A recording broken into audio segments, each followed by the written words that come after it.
ভ্রমণ কখনো শুধু এক জায়গা থেকে অন্য জায়গায় যাওয়া নয়। কখনো কখনো ভ্রমণ মানে হলো একটা নতুন গল্পের শুরু।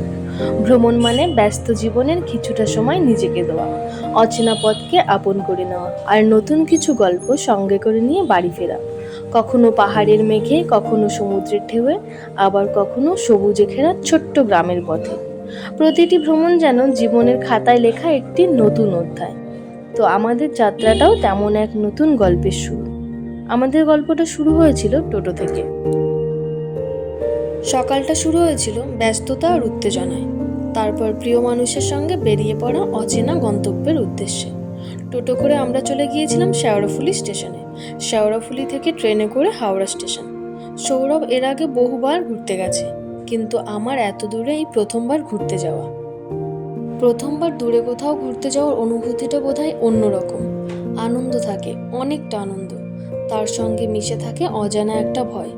গন্তব্যটা কেমন হবে, সব কিছু ঠিকঠাক হবে তো, অচেনা জায়গায় গিয়ে কোনো সমস্যায় পড়তে হবে না তো, হাজারটা প্রশ্ন মাথায় ঘুরতে থাকে। এই সব কিছু ভাবতে ভাবতে আমরা হাওড়া স্টেশনে পৌঁছে যাই। হাওড়া স্টেশনের ব্যস্ত প্ল্যাটফর্মে বসে আজ মনটা যেন একটু অন্যরকম। চারপাশে অসংখ্য মানুষের ভিড়, ট্রেনের আসা যাওয়া, মাইকে ঘোষণা, সব কিছুর মাঝেও আমার চোখ শুধু একটা ট্রেনের অপেক্ষায়। আজ প্রথমবার বন্দে ভারত এক্সপ্রেসে যাত্রা করার এক্সাইটমেন্টটা যেন অপেক্ষার প্রতিটা মুহূর্তকে আরও বিশেষ করে তুলেছে। ঘড়ির কাঁটা যত এগিয়ে চলেছে আর মনে হচ্ছে আর একটু পরেই সেই পরিচিত কমলা রঙের বন্দে ভারত প্ল্যাটফর্মে এসে দাঁড়াবে। কিছুটা আনন্দ, কিছুটা উত্তেজনা, আর তার সঙ্গে অজানা পথের হালকা একটা নার্ভাসনেস, সব মিলিয়ে মুহূর্তটা সত্যি মনে রাখার মতো। হাওড়া স্টেশনের কোলাহলের মাঝেও আজ যেন আমার মন বলছে, গন্তব্য যতই অজানা হোক, নতুন যাত্রার শুরুটা সবসময়ই সুন্দর। আর সেই নতুন যাত্রার সঙ্গী হতে চলেছে বন্দে ভারত। ইতিমধ্যে আমাদের ট্রেনও প্ল্যাটফর্মে এসে গেছে। আজকের যাত্রাটা আমাদের জন্য একটু বিশেষ। আজ আমরা ট্রাভেল করতে চলেছি বন্দে ভারত এক্সপ্রেসের ফার্স্ট ক্লাস এসিতে। আর আমাদের সিট H1 কোচের কুপ G23 আর G24। ট্রেনে উঠে প্রথমে নজর পড়ল সুন্দর ও পরিপাটি ইন্টেরিয়রে। আমরা ঘুরতে যাওয়ার 2 মাস আগে টিকিট কেটেছিলাম। তখনও আমরা জানতাম না আমাদের সিট নম্বর, কারণ ফার্স্ট ক্লাসে জার্নি করার 4-5 ঘন্টা আগেই সিট নম্বর জানা যায়। আর কূপে ঢুকতেই মনে হলো যেন ট্রেনের মধ্যে ছোট্ট একটা ব্যক্তিগত স্পেস। দরজা বন্ধ করে দিলে অনেকটা আলাদা একটা শান্ত পরিবেশ। যারা একটু প্রাইভেসি নিয়ে আরাম করে ট্রাভেল করতে চান, তাদের কাছে কূপটা বেশ ভালো লাগতে পারে। এরপর আমরা চলে গিয়েছিলাম ওয়াশরুমটা দেখতে। এখানে ইন্ডিয়ান আর ওয়েস্টার্ন দুটো স্টাইলেরই ওয়াশরুম রয়েছে, আর দুটোই যথেষ্ট পরিষ্কার পরিচ্ছন্ন। আর একটা নির্দিষ্ট সময়ের পর পর মেনটেনও করা হচ্ছিল। ওয়াশরুমের ভেতরে হ্যান্ড ওয়াশ, টিস্যু, ড্রায়ার সমস্ত কিছুই অ্যাভেলেবেল ছিল।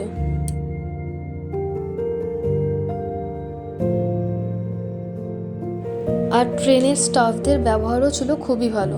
বারবার করে এসে খোঁজ নিয়ে যাচ্ছিল কোনো অসুবিধা হচ্ছে কিনা, কোনো কিছুর প্রয়োজন আছে কিনা।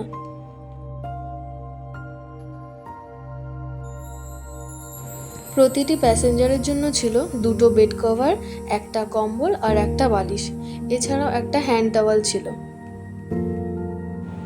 এরপর আমরা এদিক ওদিক একটু ঘুরে ঘুরে দেখছিলাম।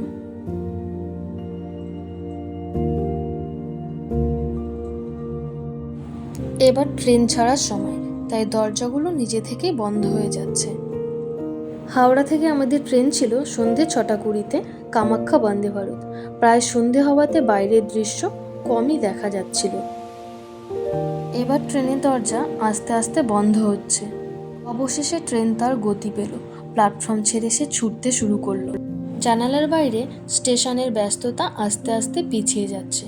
প্ল্যাটফর্মে দাঁড়িয়ে থাকা মানুষ, দোকান আর সিগন্যাল সব কিছু যেন মুহূর্তের মধ্যেই দূরে সরে যাচ্ছে। শহরের কোলাহল পেরিয়ে চোখের সামনে ভেসে উঠছে সবুজ গাছপালা, ছোট ছোট বাড়ি আর খোলা মাঠ। এই দ্রুত গতির যাত্রাটা উপভোগ করতে বেশ ভালোই লাগছে। বন্দে ভারত ছুটে চলেছে তার গন্তব্যের দিকে, আর শুরু হয়ে গেল আমাদের আজকের ট্রেন জার্নি।